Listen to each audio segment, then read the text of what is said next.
24 horas con Milton Pérez. Amigos, buenas noches, bienvenidos a 24 horas. El Comité de Operaciones de Emergencia Nacional amplió la suspensión de la jornada laboral hasta el 12 de abril y anunció que desde el 13 habrá un semáforo con restricciones según las provincias. Las clases permanecerán suspendidas todo abril. En la actualización de cifras, en Ecuador hay 3.163 casos confirmados y 120 personas fallecidas por coronavirus. Empezamos. Fue el presidente de la República quien dio a conocer las últimas decisiones del COE Nacional. Así, las autoridades prolongarán la suspensión de la jornada laboral hasta el domingo 12 de abril. Desde el 13 de abril existirá un semáforo de restricciones distintas según las provincias que estén en rojo, naranja o verde. Poder tomar medidas diferenciadas en las distintas provincias. Además, informaron que las clases estarán suspendidas durante todo el mes de abril y los eventos públicos estarán suspendidos abril y mayo. Se mantiene la suspensión de transporte internacional e interprovincial de pasajeros todo el mes de abril. Respecto a las cifras, el presidente de la República pidió no minimizar la gravedad de la crisis e hizo un anuncio reconociendo que los registros oficiales se quedan cortos. He dispuesto que usando todos los mecanismos posibles se transparente la información. Por dolorosa que ésta sea, hay que transparentarla, hay que decir la verdad. Sabemos que tanto en número de contagios como de fallecimientos, los registros oficiales se quedan cortos. La realidad siempre supera el número de pruebas y la velocidad con la que se presta la atención. Con esta aclaración informamos las cifras del boletín oficial. El país superó el centenar de muertos. A la fecha son 120 las personas fallecidas, aunque adicionalmente se registran 78 muertos probables. La mayoría de los fallecidos están en la provincia del Guayas, es decir, 82. 10 se encuentran en El Oro, 6 en Los Ríos, 5 en Pichincha, 4 en Santa Elena, 4 en Azuay, 2 en Manabí, 2 en Cañar, 1 en Sucumbíos, Cotopaxi, Bolívar, Imbabura y Tungurahua. Con esto, la tasa de mortalidad subió al 3,79%. Y los casos confirmados son 3.163. Casos confirmados con examen diagnóstico, prueba de PCR de tiempo real. Tenemos también 3.302 casos con sospecha que ya se les ha realizado prueba y estamos esperando resultados. Solo Guayas incrementó 302 casos, es decir, tiene 2.243. Le sigue Pichincha con 259 casos. Y hasta la fecha se han tomado 9.604 muestras, pero insisten las autoridades que próximamente podrán realizar más. En Quito, María Gracia Acosta, 24 horas. Y ante el rumor de un posible toque de queda de 24 horas en la provincia del Guayas que fue descartado por el COE Nacional, cientos de personas salieron a abastecerse de comida en mercados y supermercados abarrotándolos. Este jueves fue particularmente caótico en Guayaquil. Miles de ciudadanos hicieron filas desde la madrugada en los exteriores de varios mercados y supermercados de la ciudad. Con el pasar de las horas se sumaban más, formando columnas interminables. Al consultarles por qué lo hacían, sus respuestas coincidieron. Por lo que se ha escuchado, que 24 horas de toque de queda, nos toca salir a comprar lo que falta en la casa.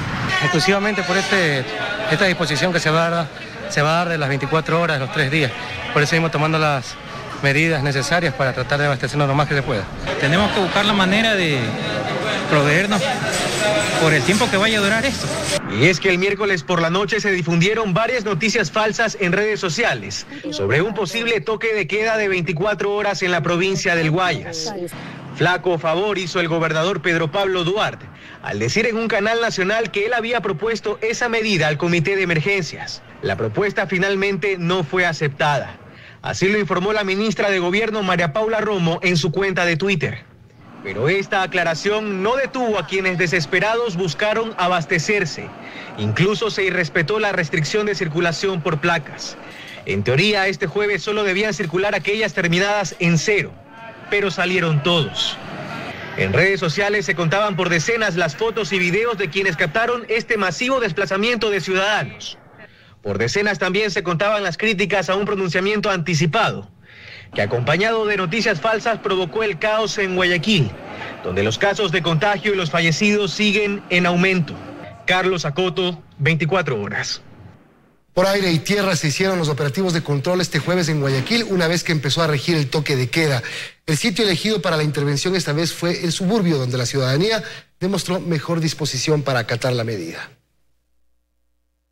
Son policías y militares llegando al suburbio de Guayaquil. Es que eran ya las 2 de la tarde, el toque de queda había iniciado y por eso nadie debía estar en las calles. Pero por ser esta una zona conflictiva donde se han registrado desacatamientos constantes a la medida, se decidió reforzar los operativos para estos días. Ahora estamos realizando una misión sin respetar el decreto ejecutivo en la restricción de movilidad, en el toque de queda. Lo hicieron por aire desde un helicóptero de aeropolicial que apoyó en el patrullaje y otros 2 de las fuerzas militares. Desde ahí se pudo apreciar a las principales avenidas con casi nada de tránsito vehicular. Por tierra, en cambio, los uniformados entraron en moto a cada barrio donde aún se veía ciudadanos o fueron a pie por cada callejón para obligarlos a entrar a casa, a todos quienes encontraron caminando como si nada, a dejar de circular a aquellos que sin permiso pretendían manejar, hasta cerrar negocios que pese a la prohibición seguían funcionando con normalidad. Y esta vez la respuesta fue mejor que la que se encontraron días atrás. La actitud de la ciudadanía ha sido respetar el decreto, no hemos visto mayor problema. Se va tomando conciencia, es lo que quienes están al frente de estos operativos conjuntos piensan. Las cosas están mejorando, la gente está concientizándose de mejor manera. En la intervención que se hizo hasta la medianoche en la isla Trinitaria, otra zona conflictiva del sur de la ciudad, la sensación fue igual. A medida que ha ido avanzando los días y en vista del peligro que ya la gente va palpando, sí ha mejorado. Sin embargo, los esfuerzos por parte de los uniformados no decaerán. Son en total 18 los puntos críticos de la zona de seguridad Guayas, donde diariamente se realizan estos operativos, que recorren también el centro y el norte de la ciudad, incluso las vías de acceso donde hay actividad agrícola o industrial. Todo esto para concienciar, pero también para sancionar. Pues recuerde usted que continúa vigente la multa de $100 para quien por primera vez incumple el toque de queda, de 400 si es una reincidencia, y de entre 1 y 3 años de privación de libertad si por tercera vez usted se ha encontrado en la calle, a horas en las que en su casa debe estar. Luisa María Heredia, 24 horas. Los controles vehiculares se siguen realizando en el país. La cantidad de personas multadas por infringir la restricción de movilidad ha disminuido. Luisa María Heredia está en Durán y nos da detalles a esta hora. Hola Luisa, buenas noches, cuéntanos. Hola Milton, muy buenas noches. Así es, estamos justo a la salida del cantón Durán, esto es al pie del puente de la Unidad Nacional, una estructura vial que conecta precisamente a los 3 cantones con mayor cantidad de casos de COVID-19 de la provincia, como son Guayaquil, San Borondón y Durán. Aquí, a pesar de la fuerte lluvia que ha caído en las últimas horas, se ha seguido realizando el control respectivo a todo automotor que pasa para verificar que tenga el salvoconducto. Como este, hay por lo menos 50 puntos de control fijos en toda la provincia y según cifras del Ministerio de Gobierno, hasta hoy son 2.652 los conductores de vehículos que han sido sancionados y 1.128 los conductores de motos que también han sido sancionados. En cuanto a procesados por el delito de incumplimiento de decisiones legítimas de autoridad competente, esto es incumplir el toque de queda de acuerdo al último reporte de la Fiscalía General del Estado, en Guayas son 356 los procesados. 105 de ellos están con prisión preventiva, 120 en etapa de investigación previa y 121 con medidas sustitutivas. Además, hay 9 que ya han sido sentenciados. Lo han dicho a las autoridades, pese a que hay una mayor tendencia a acatar estas medidas de restricción de movilidad. Pasadas las 2 de la tarde, pues los esfuerzos van a continuar y van a seguir presentes en los 50 puntos de control que tienen entre fijos y vehiculares. Es lo que te puedo informar desde acá, Milton. Adelante en estudios. Muy buenas noches. Buenas noches, Luisa María, gracias por la información. Y en los últimos 9 días, se han hecho 457 levantamientos de cadáveres en casas y calles de Guayaquil, sumando los fallecidos en hospitales. La ciudad en promedio registra 60 muertes más por día que antes. La ministra de Gobierno reconoció que solo en Guayas se podrían registrar mínimo 2.500 muertes. Al hablar sobre los fallecidos en la ciudad de Guayaquil, la ministra de Gobierno, María Paula Romo, esta vez fue más clara. E incluso respondió abiertamente a la pregunta de si es real, tal como ha dicho la autoridad encargada de la Fuerza de Tarea Conjunta en la provincia, que en los próximos meses podrían existir de 2.500 a 3.500 fallecidos en Guayas por COVID-19. Estas proyecciones nos dicen que mientras menos se cumplan las medidas de aislamiento, mientras más se sature el sistema de salud, podemos esperar un número más grande de defunciones. Esto coincide con información obtenida por 24 horas. En 2 días, entre el martes 31 de marzo y el miércoles 1 de abril, en casas y calles se retiraron 71 cadáveres, mientras que en hospitales se levantaron 55 cadáveres también en estos 2 días. Es decir, entre fallecidos en hospitales, domicilios y calles en la ciudad de Guayaquil, se han levantado 126 cuerpos solo entre el martes y el miércoles. Las cifras de los levantamientos realizados en hospitales coinciden con información a la que hemos tenido acceso. En los últimos 2 días, solo en los 2 hospitales más grandes del IES aquí en Guayaquil, han fallecido 99 personas a causa de deficiencias respiratorias agudas. Solo en el Hospital Teodoro Maldonado Carbo del IES en 3 días fallecieron 28 personas por insuficiencia respiratoria posible COVID, dice el registro. Si agregamos al Hospital de Los Ceibos, podemos observar que en los mismos 3 días fallecieron otras 71 personas por enfermedad aguda respiratoria, neumonía. Se lee en la clasificación de estos fallecidos en el registro. La cifra total de lo ocurrido en casas y calles refleja que desde el 23 de marzo hasta la fecha, es decir, en 10 días, se han levantado 450 cuerpos en Guayaquil.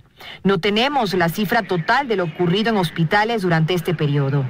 Las autoridades han sido claras al explicar que no todos corresponden a fallecidos por COVID, si bien no niegan que un porcentaje de estos levantamientos sí.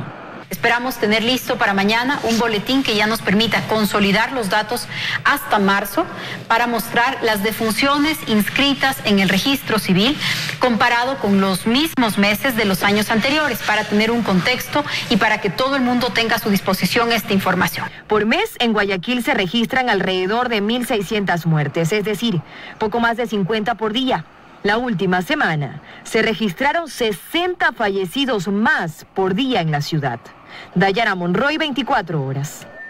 La Fuerza de Tarea Conjunta ha dividido las labores para agilitar el proceso de defunción de los fallecidos, del actas de defunción de los fallecidos por coronavirus. La policía se encarga de los cadáveres en casas y calles, agentes de tránsito de los hospitales y Fuerzas Armadas de los entierros. A Luis se lo dijeron esta mañana. De hecho, es lo único que le han dicho desde que internó a su suegro en este hospital de Guayaquil, que falleció. Por lo que ha sido testigo estando aquí, sabe que para retirar el cadáver deberá tener paciencia. Supuestamente dan aquí a 2 o 3 días, depende la morgue, cuál es el procedimiento, porque hay hartísimos muertos. Todos dicen que entienden la emergencia sanitaria que atravesamos, pero quisieran que el momento más doloroso de todo esto lo puedan vivir tranquilos. Tengo a mi esposo desde el lunes internado y hasta el día de hoy no nos dicen nada. No estamos en una incertidumbre. La Fuerza de Tarea Conjunta encargada en Guayas de este tema se ha dividido funciones. Los levantamientos de cadáveres en casas y calles los realiza la policía, mientras que los cuerpos de los fallecidos en hospitales los recoge personal de tránsito y las Fuerzas Armadas se encargan de los entierros. Todo este proceso se complica por varios factores.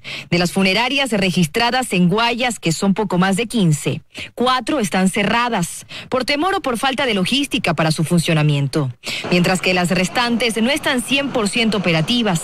A esto hay que sumarle un desabastecimiento de féretros, lo que ha hecho que los precios aumenten. En muchos casos han pasado a costar de $500 hasta 800. Mientras que el servicio de cremación en la ciudad tiene capacidad para cremar hasta 10 cuerpos por día únicamente. Esto retrasa el proceso, además del costo que supera los $1,000, aunque ya se ha dicho que este requisito no es necesario. También retrasa todo la obtención del certificado de inhumación. Todo esto hace que el momento más íntimo de una familia que ha perdido a su ser querido por COVID o por cualquier otra causa durante estos días no pueda darse, y el duelo debe esperar unos 6 días hasta que todo este proceso termine. Dayana Monroy, 24 horas. Vamos hasta ahora a ver qué ocurre en Quito. Tenemos un enlace en directo con la parroquia San Antonio de Pichincha. Belén Merizalde está ahí para contarnos detalles. Hola, Belén.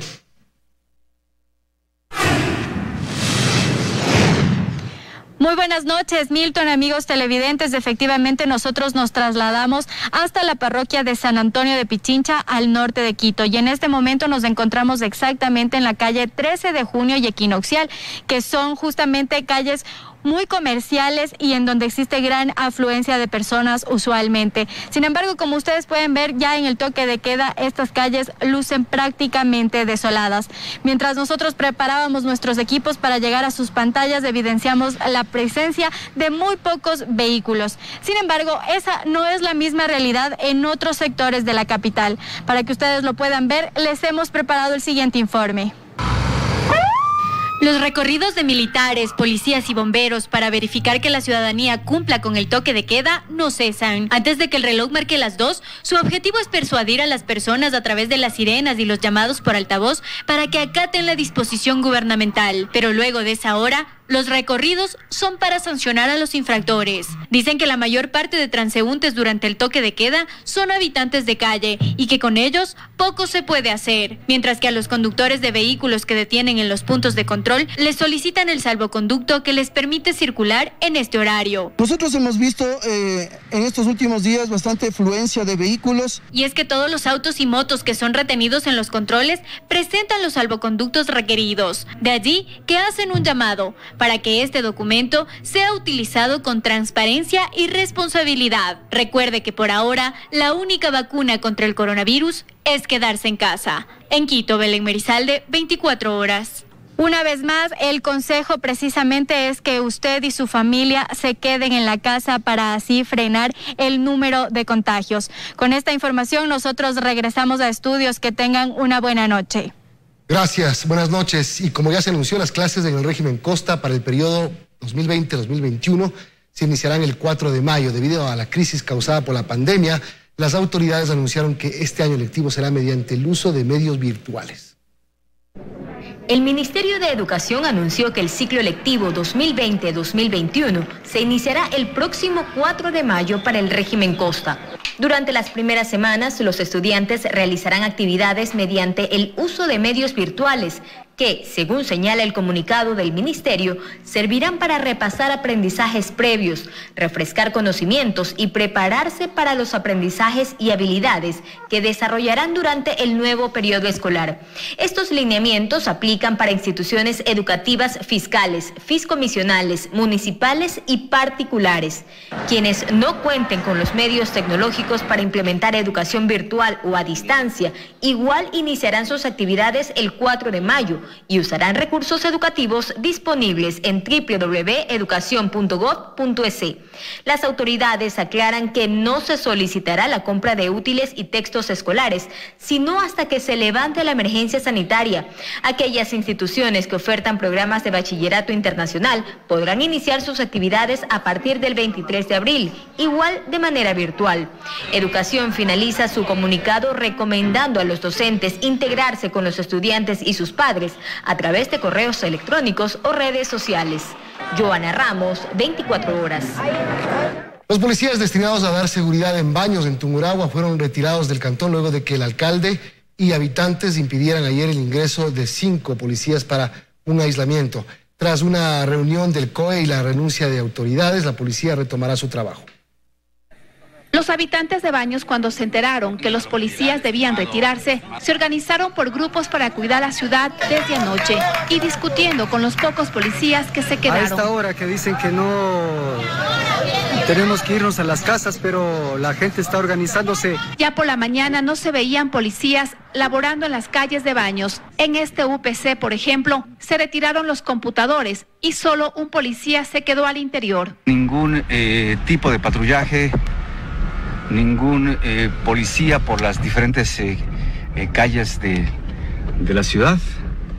Entonces está como preocupado. Cerca del mediodía, en una rueda de prensa, el alcalde indicó el oficio que recibió de la Fiscalía por evitar el ingreso de los 5 policías y de supuestamente movilizar a los habitantes hasta el sector de Los Pájaros. De la instrucción fiscal, vemos que se ha solicitado la renuncia de 2 excelentes funcionarios, la señora jefa política, el comisario nacional. No sabemos qué más van a hacernos. Se intentó retirar a la... Aquí los representantes de la policía estuvieron presentes y se dieron impases. La tenienta política y el comisario de este cantón fueron destituidos.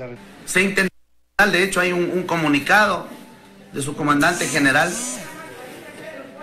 y decirles que a pesar de todo esto vamos a seguir firmes en nuestro empeño de proteger al pueblo baneño. Estamos acatando todas las disposiciones del Gobierno Nacional y del COE Nacional. Luego de estos cambios, la policía por interno informó que se retomarán los trabajos de manera normal en baños de agua santa. En Tungurahua, Edith Jacome, 24 horas. El ejército ecuatoriano se une con la empresa privada para entregar raciones alimenticias a los sectores más deprimidos de Quito. Este jueves canalizó la entrega de productos lácteos y bebidas de la empresa Tony a unas 200 familias en Zambisa. Gracias, muchas gracias. Cualquier ayuda es bien recibida. Los sectores más pobres de Quito no tienen cómo hacerle frente a la cuarentena si no trabajan y se ganan el dinero del día. Algo que este momento no es posible por las restricciones que debemos cumplir para evitar la propagación del coronavirus. Es un gran apoyo en lo que estamos en esta situación y con lo que ni tenemos de trabajo y todo eso, y es un gran apoyo, gracias. Doña Yanela, al igual que unas 800 personas de la parte alta de Zambisa, viven en situación de pobreza. Guardan la cuarentena, pero necesitan alimentos para sus hijos. Bien, muy bien, y les agradezco y que nos colabore, así que ahora necesitamos en esto y que todos nos cuidemos en esta epidemia que está ahorita.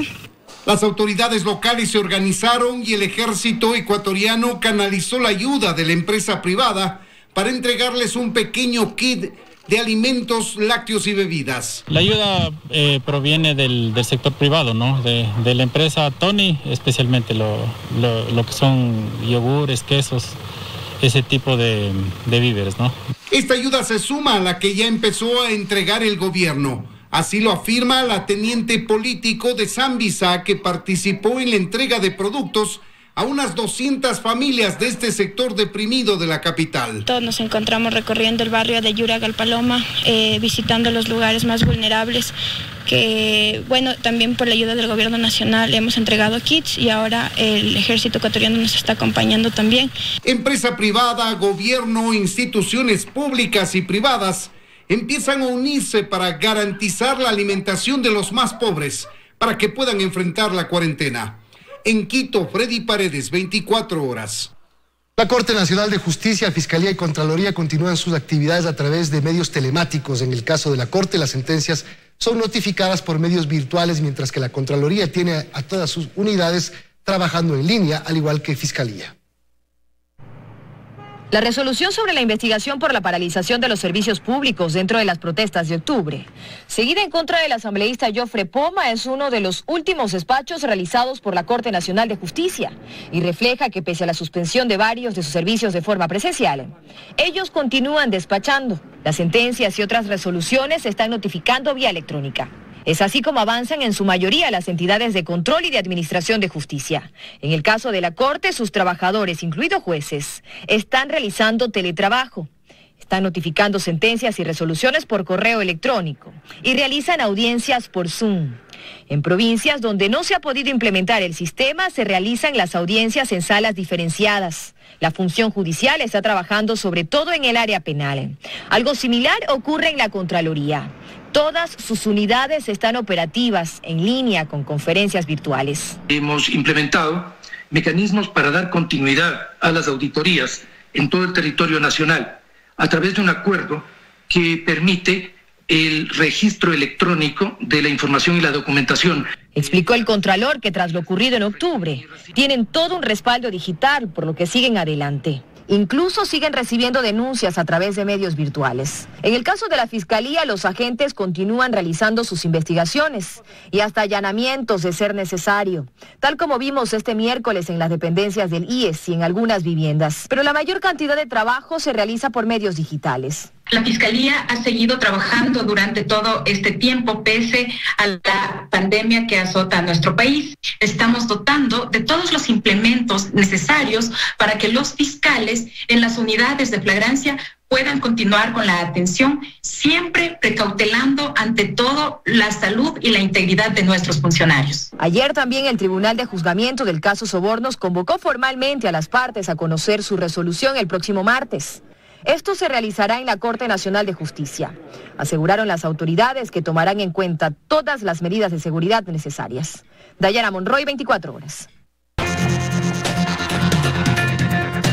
Las autoridades han detectado en la capital un relajamiento en cuanto al número de personas que salen a los espacios públicos y de vehículos que circulan. La alcaldía propone hacerse cargo de la entrega de salvoconductos para evitar la mala utilización y emisión de los mismos.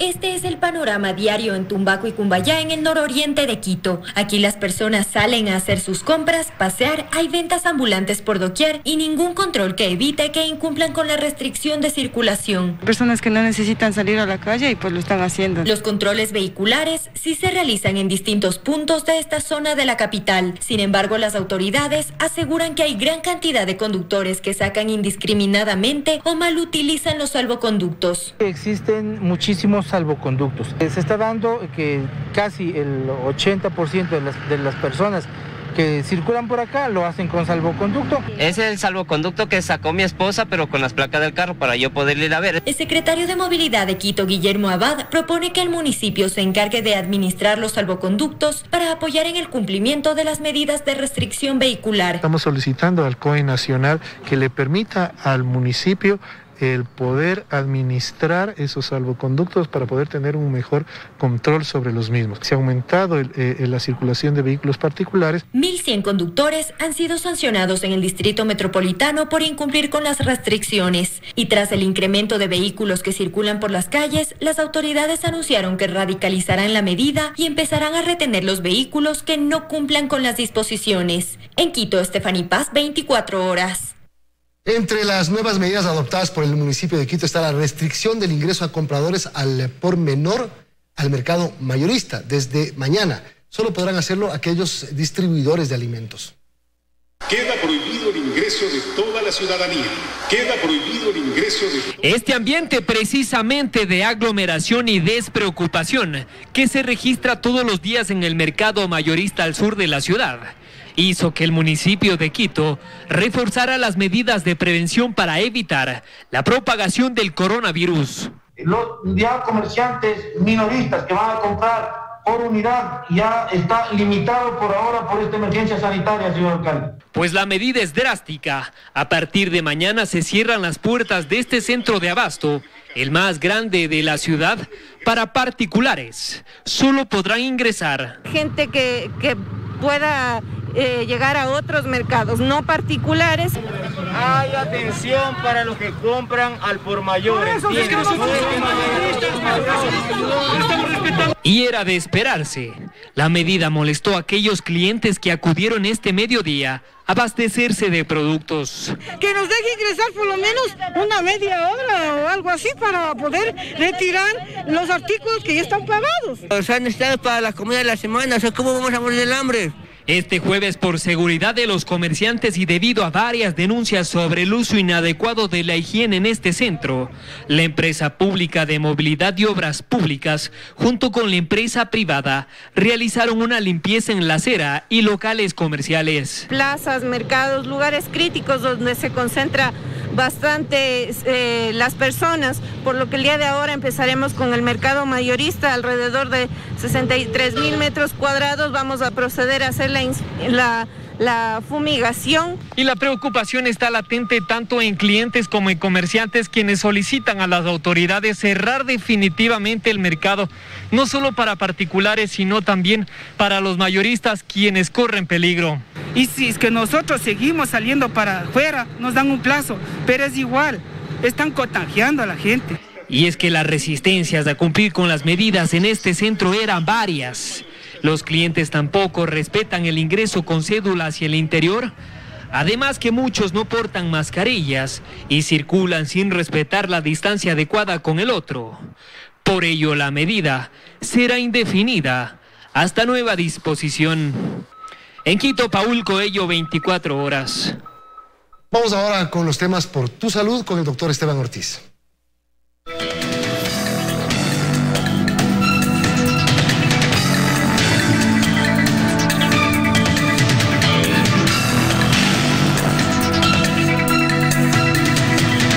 Hola amigos, Bueno, en la lucha para el COVID nosotros hemos encontrado en nuestro mejor aliado a estas mascarillas, pues básicamente las mascarillas son las que nos previenen que nosotros no respiremos las partículas de aerosol que las personas nos pueden expulsar desde una conversación, un estornudo o la tos.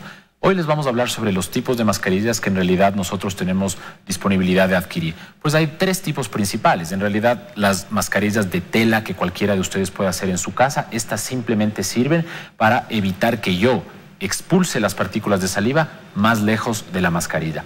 Estas mascarillas no son recomendables porque obviamente no impiden que el virus entre o salga de esta mascarilla. Hay las otras mascarillas que son las quirúrgicas, las que ustedes habrán visto que los doctores usamos en las salas de cirugía, en las salas de operaciones, y estas sirven para que yo, en un ambiente estéril, no expulse mis partículas contaminadas hacia la persona que está siendo operada. Finalmente tenemos los famosos respiradores faciales, que son estas mascarillas que yo tengo aquí. Las famosas mascarillas N95 sirven para que el 95% de las partículas no entren a la persona que está puesta. Entonces, ¿cuándo nosotros tenemos que usar mascarillas y cuándo no? Pues es lo que vamos a hablar ahora. Este tipo de mascarillas pues tienen una función primordial, que es que yo, que estoy enfermo, siendo la primera opción, no expulse las partículas de tos o de estornudo o mis partículas de aerosol cuando estoy hablando con otra persona. Por lo tanto, es importantísimo que nosotros tengamos siempre claro que las mascarillas tienen que ser usadas por personas que están enfermas o con síntomas o signos respiratorios sugestivos de tener la COVID. Por otro lado, es importante señalar que hay que tener precaución cuando usemos estas mascarillas. Las mascarillas N95, si bien nos protegen, no reemplazan el lavado de manos. Y parte fundamental de lo que nosotros queremos comunicar es que cuando una persona usa una mascarilla, pues la mascarilla tiene que tener, en primer lugar, un cierre hermético. Yo tengo que tratar de que cuando la mascarilla vaya a mi boca, pues yo logre que las partículas de aire no ingresen hacia mi vía respiratoria. Cuando nosotros hemos logrado un cierre hermético, hay que tener en cuenta que yo tengo que retirarme la mascarilla en algún punto del día. Entonces, en este proceso es cuando nosotros tenemos que tener muchísimo cuidado. ¿Qué pasa si es que yo uso la mascarilla y alguien tosió, estornudó cerca mío? Se entiende que la parte exterior de la mascarilla tiene virus y por lo tanto puede infectar. ¿Qué es lo que yo tengo que hacer? Cuando yo estoy puesto la mascarilla, yo tengo que realizar un proceso de retirarme la mascarilla de forma adecuada sin estar topándome esto con el resto. Cuando ustedes se saquen la mascarilla, pues lávense las manos. Eso es como la recomendación que nosotros les damos.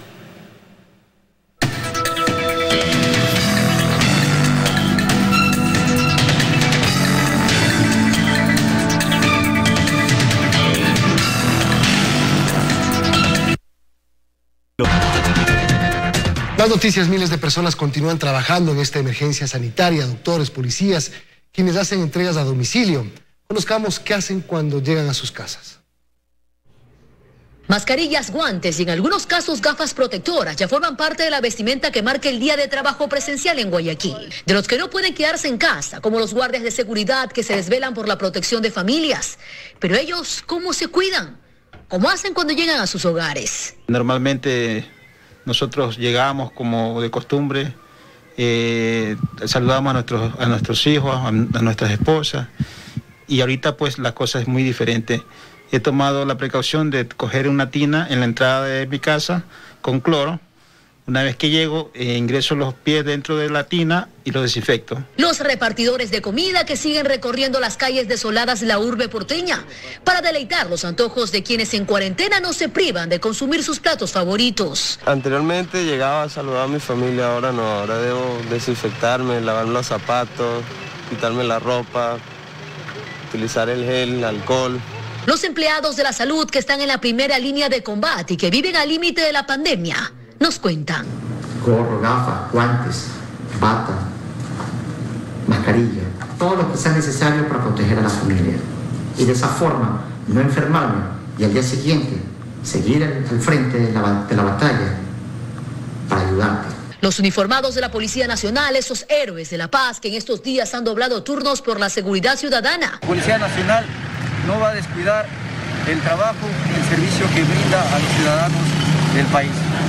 También los agentes de tránsito que controlan la circulación de vehículos en las calles. Primero que hago, tengo un rodapié en la entrada principal, ahí retiro mis zapatos. Los barrenderos de Puerto Limpio, que si bien es cierto, Ya en las calles no hay tantos desperdicios, pero ellos siguen barriendo, recogiendo, dejando todo impecable para cuando la ciudad se encienda y se encuentre, sea como un nuevo despertar. Los levantamos a las 4 de la mañana hasta que pasen por ahí recogiéndolo, pasa más o menos entre 6 de la mañana. Usar mascarillas en una jornada de trabajo presencial es complicado. Todos buscan modos de poder realizar sus actividades sin tocarse la cara. Cuando llegan a casa sienten que vuelven a respirar. Y cómo no, si el hogar es la calma. Catalina García, 24 horas. La sociedad civil de Guayaquil ha conformado un comité de emergencia para apoyar el combate al coronavirus, que en esta ciudad deja un preocupante número de contagios y de víctimas fatales.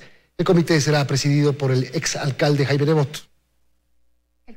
Lo conforman representantes de las cámaras de industria, comercio y construcción, de instituciones como Solca y la Junta de Beneficencia, universidades como la SPOL, además de varios estudios jurídicos especializados en importaciones y demás voluntarios. Se trata del Comité de Emergencia por el COVID-19, organismo que se creó a inicios de semana en Guayaquil y que está encabezado por el exalcalde de la ciudad, Jaime Nebot. De momento, los integrantes de este comité han mantenido reuniones vía videoconferencia. Ahí han acordado que una de las primeras acciones será dotar de equipos de protección a policías, personal sanitario, pero también a recolectores de basura y demás personas que deben estar en las calles haciendo su trabajo. En segundo lugar, se ha planteado ayudar a resolver el traslado y sepultura de cadáveres en la ciudad. El comité se encargará también de ayudar con financiamiento vía crédito directo para la importación de insumos. El organismo ciudadano ha conformado 7 comisiones de trabajo, entre ellas una de normativa y simplificación de trámites, así como una médica de provisión y adquisición de medicinas. Las cabezas de esta comisión de emergencia emitirán pronunciamientos la próxima semana. En Guayaquil, Carlos Acoto, 24 horas. Cerca de 700.000 ecuatorianos viven en Nueva York, Estados Unidos, el epicentro de coronavirus en ese país y ahora en el mundo. 24 horas conversó con varios ciudadanos y nos cuentan cómo están viviendo esta cuarentena en la Gran Manzana. La ciudad que nunca duerme ahora luce así. Sus calles y comercios están vacíos. El caótico tráfico de la Gran Manzana quedó atrás luego que las autoridades obligaron a sus más de 20 millones de habitantes a permanecer dentro de sus hogares. En este grupo está Eliana Torres, guayaquileña que llegó hace 3 años a Nueva York. Ella y su esposo siguen trabajando puesto que sus empresas proveen alimentos y son consideradas esenciales. Yo traigo mis desinfectantes. Cuando llegamos acá a la compañía, solo una persona nos abre la puerta principal. De allí tenemos que irnos a lavar las manos y de allí ponernos ya los guantes, los implementos y venir a desinfectar nuestro escritorio. Donde yo vivo hay supermercados que han cerrado por completos. No se ve mucha gente por aquí. Nacia del Valle es de La Troncal y llegó a la ciudad de Harrison, en el estado de Nueva York, hace más de 20 años. Hace casi 15 días permanece junto a su esposo sin salir de casa. La situación está muy crítica, nos esperan 2 semanas terribles acá, tratando de cuidarnos, haciendo todo lo posible por protegernos, resguardarnos de esta situación. En New Jersey vive Katia, también ecuatoriana. Ella describe cómo es la situación en esa ciudad, que hasta la tarde de este jueves registró más de 25.000 casos de coronavirus. Tenemos alimentos en los supermercados, hay límites. Puedes comprar una caja de 24 botellas de agua, un paquete de huevo, un galón de leche, una bolsa de pan. Te dan todo por límite porque hay que ser conscientes y hay que dejarle a las demás personas que también necesitan comprar sus víveres. Se estima que solo en Nueva York hay más de 700.000 ecuatorianos. Joana Ramos, 24 horas.